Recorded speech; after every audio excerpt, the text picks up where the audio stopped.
Hello and welcome. This is the Public Myanmar News. I'm Kosor. Tensions between the Venezuelan government and the United States have escalated to their highest level following allegations linking Venezuela's leadership to international government trafficking networks. International news agency reports that the U.S. government has now officially confirmed a military operation carried out inside Venezuela. In the early hours of Saturday morning, January 3, multiple explosions were reported in Caracas, the capital of Venezuela, shortly before the United States confirmed it had conducted a military strike. At about 2 a.m. local time, loud explosions and picnic screens were heard across Caracas. Ambulance trains were reported moving continuously through the city, while aircraft fleets to be U.S. military planes and helicopters were seen flying at low altitude. According to local resistance and both domestic and international media outlets. In addition, video footage circulating online showed scenes of explosions striking Caracas, accompanied by thick smoke fires and the sound of people shouting as international media continues to broadcast the deployments.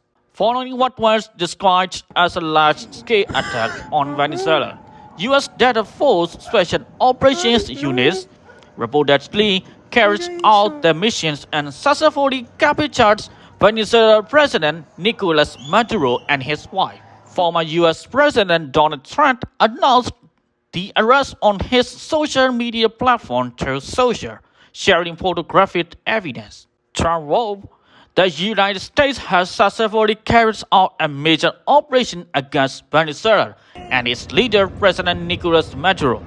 Maduro and his wife have been captured and transported out of the country by aircraft." U.S. officials stated during a White House press briefing that more than 150 aircraft and about 15,000 troops were deployed to neutralize Venezuela's air defense system. According to the briefing, based on intelligence provided by CIA sources, Special Operations Forces conducted a helicopter raid on the military compound, where Maduro was located at 2 a.m. on January 3. The operation reportedly lasted 2 hours and 20 minutes. Prior to Trump's announcement, President Nicolas Maduro had declared a state of emergency, stating that Venezuela was facing a U.S. military invasion. The Maduro administration issued a statement condemning and denouncing what it described as extremely severe military aggressions by the United States against Venezuela's sovereignty and his people, and said it had formally notified the international community. According to the latest reports, international media outlets have shown scenes in Caracas where some Venezuelan citizens and opposition supporters were seen celebrating, waving nation flags and chanting slogans across various parts of the city.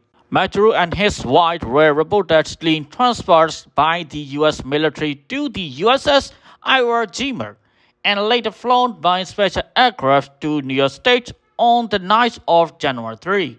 The U.S. government has charged Nicolas Maduro with multiple offenses, including large-scale drug trafficking, the illegal transportation and distribution of cocaine into the United States, and other related crimes. At the same time, Donald Trump stated during a Saturday press conference that the United States would administer Venezuela temporary anti-air secure and stable transfer of power could be carried out.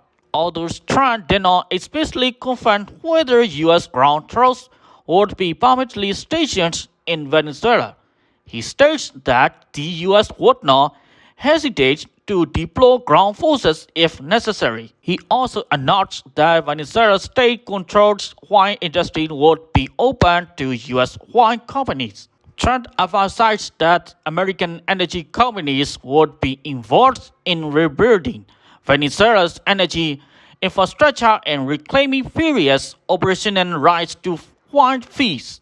Venezuela Vice President Nicolas Rodriguez states through state-run media that the United States have invaded Venezuela under false pretext and indicates that Nicolas Maduro remains the legitimate head of state despite his detention. An anonymous senior Venezuelan officer reported that at least 40 people, including civilians and soldiers, were killed during the military operation aimed at capture President Maduro. According to US and international media reports, President Nicolas Maduro is expected to be formally charged in New York federal court on drug-related offenses within the coming week. Until then, he is likely to be held at Metropolitan Detention Center in Brooklyn, New York.